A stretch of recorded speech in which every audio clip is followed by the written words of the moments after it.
Doctor साहब, खैबर पख्तूनख्वा हुकूमत की जानिब से नए माली साल का आज बजट पेश किया गया है, जबकि सरकारी मुलाजिमीन की जो तनख्वाह है उसमें 10% इजाफे का कहा गया है। देखें, ये तो अब केपी का बजट आ गया है पहले जी। और उसमें कल ये देखना है कि जो SIFC का इजलास है उसमें शायद केपी के वज़ीर आला शिरकत नहीं कर रहे, उनका बजट भी अलग आया है, तो ये सूबे और वफाक के दरमियान एक तनाव है। फिर हमें अदारों में के दरमियान भी एक तनाव नज़र आ रहा है जो बदकिस्मती से इस वक्त ज़्यादा उभर के सामने आ रहा है। पॉलिटिकल पोलराइजेशन पहले से मौजूद थी, तो ये अब ये जो हफ्ता शुरू हो रहा है इसमें अहम केसेस लगे हैं। अब उनकी नशरियात आती हैं सामने, नहीं आती, क्या फ़ैसला होता है हतमी तौर पे अदालत, पैमरा, हुकूमत, ये सारा कुछ इस हफ्ते खान साहब के ऊपर और मुकदमात बनते हैं, कौन से मुकदमात ख़त्म होते हैं क्या। तो ये जो हफ्ता है इसमें, और नवाज शरीफ साहब भी 28 तारीख को खुल के सामने आएंगे, तो वो भी पता चलेगा कि उनकी क्या हिकमत अमली है, क्योंकि हुकूमत बहरहाल उनकी है। तो ये लेकिन वही 3 कांस्टेंट चीज़ें, मईशत, और मईशत में उस वक्त तक मुस्तहकम नहीं हो सकती मईशत जब तक सियासी अदम इस्तेकाम रहेगा, क्योंकि उसकी वजह यह है कि जो लोग भी सरमाया लगाते हैं, मैं हमेशा ये बात बहुत अरसे से कहता हूँ, उनको ये पता होना चाहिए कि वो किससे बात कर रहे हैं और कितने अरसे तक ये इसी तरह चलेगा सिलसिला, और वो कितना मुस्तहकम है कोई भी सेटअप पूरी दुनिया में। कहीं पर भी आप जाके इन्वेस्टमेंट करते हैं किसी भी मुल्क में, और अब चूँकि बहुत ज़्यादा दुनिया में लोगों के पास, मुल्कों के पास ऑप्शंस खुल गए हैं सरमायाकारी के, तो आपको बहुत ज़्यादा बिजनेस फ्रेंडली होना पड़ता है ताकि वो बाहर से लोग सरमायाकार आएँ। ना कि आपके मुल्क से लोग जो है वो आपके जो अकाबरीन हैं वो ये खुल के कह रहे हों कि जी हम तुम्हारा तो मसला ही, हमारी तो बाहर जायदादें हैं लेकिन कानूनी तरीके से बनी हुई हैं, तो भाई आप अपनी जायदादें हालांकि इन्वेस्ट करेंगे तो उसके नतीजे में कोई लोगों के अंदर कोई बाहर के लोग आएंगे ना, फिर उन्हीं के मुल्कों में आपकी जायदादें हैं, तो आप वो कैसे आके इन्वेस्टमेंट करेंगे। तो पहले तो ये कोई कानून बनना चाहिए कि भाई यहाँ पर मतलब जाहिर है कि जो लोग बाहर काम कर रहे हैं बहुत बड़ी तादाद में, और वो उन्होंने जायदादें कानूनी तरीके से बनाई हुई हैं, लेकिन ये जो बात है ना कि हमारे अकाबरीन जब बात करते हैं तो पहला सवाल वहाँ से यही होता है कि भाई हम तो करेंगे, मगर आप खुद यहाँ जब कर रहे हैं आके इन्वेस्ट, तो फिर हम आपके यहाँ क्या। तो ये एक ऐसी है जो ब्लैकआउट में, तो ये भी हमें कहीं बतौर कौम हल करना है मसला। दूसरा, सिक्योरिटी एक मुस्तकिल कांस्टेंट है, और तीसरा जो है वो सोशल अनरेस्ट, जो कि अगर ये महंगाई बढ़ती है फौरी तौर पे रिलीफ, कुछ ना कुछ रिलीफ इनको देना होगा, हर हाल में देना होगा बजट में। वो छोड़ दें कि IMF के साथ मुज़ाकरात क्या होते हैं, लॉन्ग टर्म प्लान क्या बनता है, फौरी तौर पे अवाम के अंदर सकत नहीं है इस बात की कि वो मज़ीद ये 35% और 25% और 45% बिजली गैस के बिल अलग, और ये 1300 अरब रुपए के टैक्सेस अलग। तो फौरी तौर पे इनको कोई ना कोई, इस हुकूमत को कोई ना किसी तरह से इनको रिलीफ ज़रूर देना होगा, ताकि अवाम, क्योंकि अवाम हकीकतन अब वो इस काबिल ही नहीं रहे। मैंने आपको, ये आम लोग जो मैं बात कर रहा हूँ, अपने लोग अपने सेविंग बेच के अपने बिल दे रहे हैं। तो बात यह है कि ये अब अगले चंद हफ्तों में ये वाज़े होगा कि क्या हम बतौर कौम, सबका इशू है ना, सोशल अनरेस्ट अगर फैलता है तो उसके नतीजे में तो ये मुनासिब किसी तरह से भी नहीं है। तो ये इन इश्यूज़ को रिज़ॉल्व करना है, और उसमें ये अगला हफ्ता और या 15 दिन जो भी हैं इसमें ये बहुत इंपॉर्टेंट होंगे। बजट कब आ रहा है, किस तारीख को आएगा, और उससे पहले शहबाज शरीफ साहब चाइना भी जाएंगे, तो ये सब कुछ अभी अगले हफ्ते 10 दिन में होना है। अच्छा, और उसमें अदालतों के फैसले भी आने हैं वहाँ की, मतलब ये हफ्ता 10 दिन में बहुत वाज़े होगा हमारा जो मंजरनामा है अगला। अच्छा, इसमें जो 2-3 वाक़यात ऐसे हैं जो कि मैं बार बार ही बात करता हूँ कि जब आप किसी भी मुल्क से बात कर रहे होते हैं, कहीं पर भी जा रहे होते हैं, कहीं पर कुछ भी आज कर रहे होते हैं, तो वो उस मुल्क का जो सियासत है, अंदरूनी सियासत, या उस मुल्क के जो अपने हुक्मरान हैं, आपको ये अच्छी तरह इल्म होना चाहिए कि उनके अपने क्या इश्यूज़ हैं, मतलब वहाँ पर क्या हो रहा है, और वहाँ पर जो हो रहा है वो फिर वो असरअंदाज होता है आपकी मुल्की सियासत पे, क्योंकि एक कनेक्टिविटी की दुनिया है, और इसमें वो बॉर्डर्स तो नहीं हैं, एक तरह से हैं भी वो बॉर्डर्स के जो कि सरहदें हैं, और मतलब प्रॉपर सरहदें हैं, लेकिन कनेक्टिविटी की दुनिया है, तो लोग आपस में इंटरकनेक्टेड हैं। ठीक है ना, पाकिस्तान में कोई बैठा है तो वो उसको पता है कि बरतानिया में क्या हो रहा है, अमेरिका में क्या हो रहा है, ये कि नई दुनिया है टेक्नोलॉजी की। तो उसमें यह है कि अब बहरहाल दो तीन बातें ऐसी जो कि बरह रास्त असरअंदाज होने जा रही हैं पाकिस्तान के अगले मंजरनामे पे, और वो रीजन के वाक़यात हैं। पाकिस्तान जो है उसने अभी तक तो अपनी खारजा पॉलिसी को बहुत हद तक बैलेंस रखा है, लेकिन अब वो वक्त आ गया कि चूँकि अंदरूनी इंतशार और अगर ये मामला ख़राब होते हैं, उलझ जाते हैं, तो जो बड़े फ़ैसले हो रहे हैं दुनिया में, उसमें आप थोड़ा सा फिर अपने आप को लोग साइड पे कि यार ये तो आपस में लड़ रहे हैं, इनके तो आपस के मसले नहीं, इनके ख़त्म ही नहीं होते रौले रप्पे, इतने साल दहाइयाँ गुजर गई आपस में लड़ते रहते हैं। तो ये कोई अच्छा मैसेज नहीं जाता दुनिया के सामने। तो हमें ये फौरी तौर पे मामलात को हल करना है जल्द से जल्द। अच्छा, फिर जो उसकी वजह ये है कि देखें दो तीन बातें ऐसी हैं जो बड़ी अहम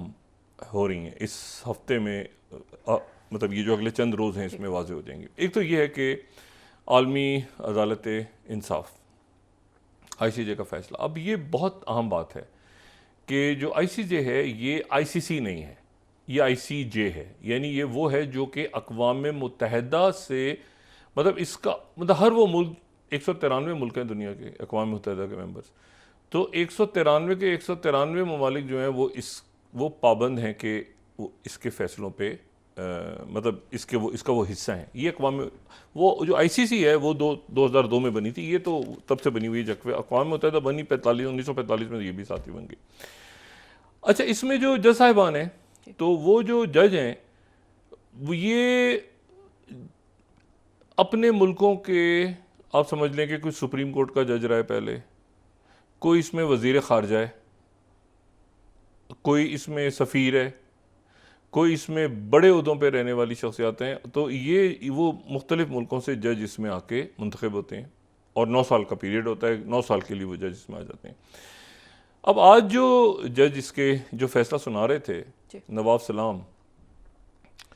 उनका ताल्लुक जो है वो लेबनान से है। अच्छा, जज वहाँ के जो है वो 2 लैंग्वेजेस में होता है, फैसला एक तो इंग्लिश में सुनाया जाता है, उसके बाद एक आपने देखा फ्रेंच भी उनको आनी चाहिए। तो ये जो नवाब सलाम है, इनका ताल्लुक जो है ये लेबनान से है, और ये इत्तेफाक ये है कि ये फरवरी 2024 में इसी साल जो है इनका यहाँ पे इंतखाब हुआ। और बहुत ये आप समझ लें कि मैंने आपसे कहा ना कि यहाँ पे इसमें डिप्लोमेट्स भी हैं, मतलब ये जो हैं नवाब सलाम, ये 2007 से लेके 2017 तक तकरीबन 10 साल ये लेबनान के नुमाइंदा खुसूसी रहे हैं अक़वाम मुत्तहिदा में। मतलब इनका एक डिप्लोमेटिक बैकग्राउंड है ये लॉयर, ज़ाहिर है लॉ का तो पता होता है सबको, लेकिन ये लेक्चरर भी नहीं है। बैरूत में जो मैंने हमें तो वहाँ पे काफ़ी मतलब जाके इंटरेक्ट करने का भी स्टूडेंट से मौका मिला। बैरूत में अब तो नहीं बहुत ज़्यादा वहाँ पे एक्टिविटी, लेकिन आज से चंद साल पहले तक वहाँ पे अमेरिकन यूनिवर्सिटी बहुत फ़ाल थी, अब भी फ़ाल है वहाँ पे, लेकिन ये कि ज़ाहिर जो हालात हैं उसके बाद जो है वो काफ़ी उसके जो डिपार्टमेंट्स वगैरह हैं वो बंद हो गए हैं, और टीचर्स की सिक्योरिटी और ये सारा। लेकिन ये मैं आपसे बात कर रहा हूँ 2014, 15, 16, 17, ये अमेरिकन यूनिवर्सिटी बैरूत की जो है वो यानी बड़ी फ़ाल यूनिवर्सिटी। आप उसमें दाखिल ना हो उस यूनिवर्सिटी में तो आपको लगेगा कि जैसे बिल्कुल आपको पंजाब यूनिवर्सिटी या कराची यूनिवर्सिटी या जैसे लोग बैठे हुए स्टूडेंट्स, और मतलब खुली टुली यूनिवर्सिटी। तो मैं वहाँ पर एक ज़ाती वाक़या हुआ, मैं एक दफ़ा वहाँ इंटरनेशनल रिलेशंस के डिपार्टमेंट में गया। मैंने कहा यहाँ क्या पढ़ाते हैं, यहाँ पर तो जो है वो हिजबुल्ला भी है यहाँ पे बाकी।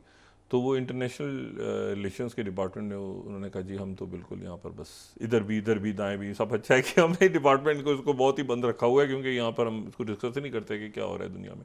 मतलब इसमें बहुत ज़्यादा स्टूडेंट्स ना पढ़ते हैं यहाँ पे लॉ, बाकी चीज़ें लॉ और लिटरेचर और ये सारा, लेकिन हम इंटरनेशनल बाहर एनीवे। तो ये वहाँ पर लेक्चरर भी रहे हैं और ये वहाँ पर इन्होंने तालीम भी हासिल की है। अच्छा, अब ये जो 15 जजेस का ये पैनल था, लेकिन इसको 15+1 कर दिया गया, यानी 15+1 हो, पहले 15 जजेस थे लेकिन 15+1 हो गए। इसको हम कहते हैं 15+1 उस सूरत में कि जब किसी मुल्क का मुकदमा चल रहा हो किसी मुल्क के बारे में और उस मुल्क का जज ना हो, तो फिर ये हुआ कि एक जज जो है उसमें इसराइल का ऐड हो गया, और वो जो है ये फिर जो पैनल जो बैठा हुआ था जज साहिबान का, ये कहलाता है 15+1, यानी एक इसमें इसराइल के जज बैठ गए। अब इन्होंने जो है वो मतलब 2 जज साहिबान के अलावा, यानी 13-2 फैसला है ना, तो एक तो वो इसराइल के जज जो थे उन्होंने कहा कि नहीं, और दूसरी युगंडा की खातून है, वो हर दफ़ा उनको पता नहीं क्या मसला है, वो युगंडा की खातून है, खातून जज, तो वो भी फैसला दे देती हैं। पहले भी उन्होंने यही फैसला दिया था, अब दोबारा वो मतलब वो ज़रा मशहूरी भी उनकी हो जाती है इसी बहाने। तो युगंडा की जज के बारे में कोई बात करूं तो मेरा ख्याल है कि कोई तौहीन नहीं लगेगी उस पर। अच्छा, वो जो जज हैं युगंडा की, वो इसराइल में बड़ी पॉपुलर है, मतलब इसराइल में वो हीरो हैं। वो क्योंकि वो दुनिया की वाहिद जज हैं जो कहती हैं कि कत्लेआम नहीं हुआ और ये गज़ा में जो कुछ हो रहा है ये दाएं बाएं आगे पीछे ये जारी रहना चाहिए। तो वो जनाब हर टीवी चैनल पे आगे पीछे वो। अच्छा, अब इश्यू ये है कि ये इन्होंने फैसला कर दिया। अब इसराइल इसको मानता है नहीं मानता, ये एक यहाँ पे सवाल है। अच्छा, फैसला बाइंडिंग किया है, ये फैसला बहुत, यानी आप समझें कि रफ़ा में हमास ने इसको वेलकम किया है, लेकिन हमास ने कहा है कि ये फैसला कम है क्योंकि पूरा गज़ा कहना चाहिए था। बहरहाल, लेकिन फैसला बहुत ज़बरदस्त फैसला है। अब इशू ये है कि इसमें जो 2 इंपॉर्टेंट बातें हैं, एक बात तो ये है कि ये फैसला इम्प्लीमेंट कैसे होगा, क्योंकि करारदादें वगैरह ये तो सारी इसराइल उड़ाता रहा है। तो अगर इम्प्लीमेंटेशन इसकी नहीं होगी तो ये फैसला फिर वापस जाएगा न्यूयॉर्क, और न्यूयॉर्क में जो सिक्योरिटी काउंसिल है वो फिर इस बात की, मतलब उसके पास इख्तियार है। बदकिस्मती के साथ ये अजीब एक दुनिया का सिलसिला है कि ये जो फैसला है ये बाइंडिंग, मतलब इसके ऊपर अमल दरामद करना है। और इसराइल में अभी इस वक्त जो है वो नेतन्याहू अपनी काबीना से इजलास उनका शुरू हो रहा है हंगामी, लेकिन अल्टीमेटली ये जो फैसला है इसने, अगर इसराइल नहीं मानता, वो कहता है हम तो नहीं मानते, तो ये फैसला जाएगा दोबारा न्यूयॉर्क में। और सिक्योरिटी काउंसिल के जो P5 हैं, देखिए जनरल असेंबली तो फैसला कर चुकी है, जो सिक्योरिटी काउंसिल है वो फैसला करेगी कि हाँ भाई ये इसराइल को इसको अमल दरामद करवाना है, और ये वरना फौजें उतरेंगी दूसरे मुल्कों की और ये इसराइल को हम रोकेंगे ज़बरदस्ती, वरना इसराइल ये जो है इसको नज़रअंदाज भी कर सकता है कि भाई हम इसको ऐसा है कि मतलब आगे पीछे हुई है वो सारा। तो ये कुछ अजीब से कवानीन है, लेकिन उन्होंने 2 बातें बड़ी इंपॉर्टेंट की। एक तो ये कि उन्होंने कहा कि ये क्रॉसिंग, रफ़ा क्रॉसिंग खोली जाए फौरी तौर पे इमदाद। दूसरी बात उन्होंने की है कि जो बैनुल अक़वामी जो मुबस्सिरीन है वो रफ़ा क्रॉसिंग और बाकी क्रॉसिंग से अंदर जाएं गज़ा में, और 1 महीने के अंदर अंदर वहाँ पर जो कत्लेआम हुआ है और जो भी मामलात हुए हैं, जेनोसाइड का लफ्ज़ इस्तेमाल हुआ है, उन्होंने कहा कि उसकी रिपोर्ट बना के इस अदालत को पेश करें कि वहाँ अंदर हुआ क्या है, अंदर के हालात क्या हैं। तो बैनुल अक़वामी मुबस्सिरीन अंदर जाएं। उन्होंने अक़वाम मुत्तहिदा का बार बार जिक्र किया क्योंकि ये अदालत अक़वाम मुत्तहिदा से बिल्कुल उसके साथ जुड़ी हुई है। ये हफ्ता जो है ये बहुत बुरा गुजरा है नेतन्याहू